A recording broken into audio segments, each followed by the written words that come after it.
Hi guys, इस video में हम बात करेंगे RSSB fourth grade provisional list क्या होती है, प्रोविजनल में आने पर क्या करें, संपूर्ण जानकारी लेट्स सी देखते हैं। तो प्रोविजनल आने का मतलब यह नहीं है कि आपको भर्ती प्रक्रिया से बाहर कर दिया गया है या फिर आपसे कोई ऐसी गलती हो गई है जो अब आप इस भर्ती परीक्षा में शामिल नहीं हो पाओगे। ये मात्र एक वो संकेत हैं जो आपके द्वारा कोई डॉक्यूमेंट वेरिफिकेशन के दौरान कोई कमी रह गई हो, मूल निवास, ओबीसी, जाति प्रमाण पत्र, शैक्षणिक प्रमाण पत्र, इनमें से आपने ओरिजिनल जमा नहीं करवाया हो या बैक डेट का हो या कुछ भी हो, यानी कि पुराना हो, आपको नया देना था, तो वो जमा करवाने के लिए या फिर सबमिट करवाने के लिए जो है आपको प्रोविजनल में डाला जाता है।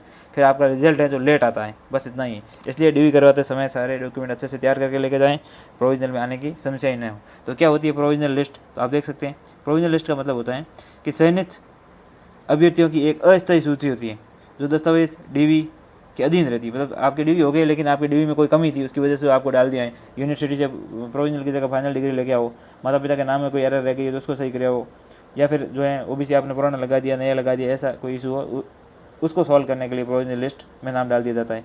प्रोविजनल लिस्ट में आने पर क्या करें, निर्धारित तिथि एवं स्थान पर आवश्यक दस्तावेजों का सत्यापन करवाएं, अपनी श्रेणी के प्रमाण पत्र व अन्य कमियों को दूर करें। आपके जो भी हैं, जिस भी कैटेगरी का आपका सर्टिफिकेट है या फिर जो भी स्पोर्ट्स कोटा या फिर विकलांग कोटा या जो भी है, उसके अकॉर्डिंग आपका जो सर्टिफिकेट वगैरह जो भी है वो आपको सबमिट करवाना होता है। डेट और जो भी तिथि है वो बताई जाती है, उसके अकॉर्डिंग आपको करना है।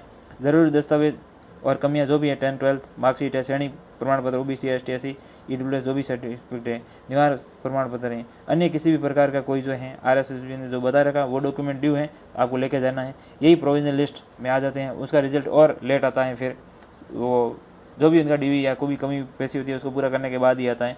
तो फोर्थ ग्रेड में प्रोविजनल में आने वालों के लिए यही है, प्रोविजनल की लिस्ट जारी होती है, रिजल्ट आने के बाद प्रोविजनल की लिस्ट जारी होती है और उसमें बताया जाता है कि इन कैंडिडेट को इन वजह से जो है प्रोविजनल लिस्ट में डाला गया। हाल ही में पटवार की भी जो है फाइनल रिजल्ट आने के बाद प्रोविजनल की लिस्ट आई थी, तो उसमें जो डॉक्यूमेंट ड्यू थे उन कैंडिडेट को उस रिलेटेड रीज़न के कारण प्रोविजनल में डाला गया था। बाद में उसको सॉर्ट आउट किया जा रहा है, अभी तक प्रोविजनल का फाइनल रिजल्ट नहीं आया। और आप देख सकते हैं कि पटवार को फरवरी में ज्वाइनिंग मिल गई थी, अभी मई आने वाला है, तो 2 महीने लेट हो जाती है। इसलिए प्रोविजनल में नहीं डाला जाए, ऐसा ही काम करना चाहिए। किसी भी प्रकार का आपका डॉक्यूमेंट ड्यू नहीं होना चाहिए, प्रक्रिया में कोई कमी नहीं होनी चाहिए जिससे कि आप प्रोविजनल में नहीं जाएँ और आपकी जो भर्ती प्रक्रिया में देरी ना लगे।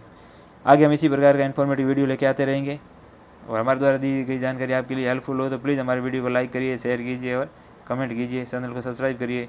धन्यवाद।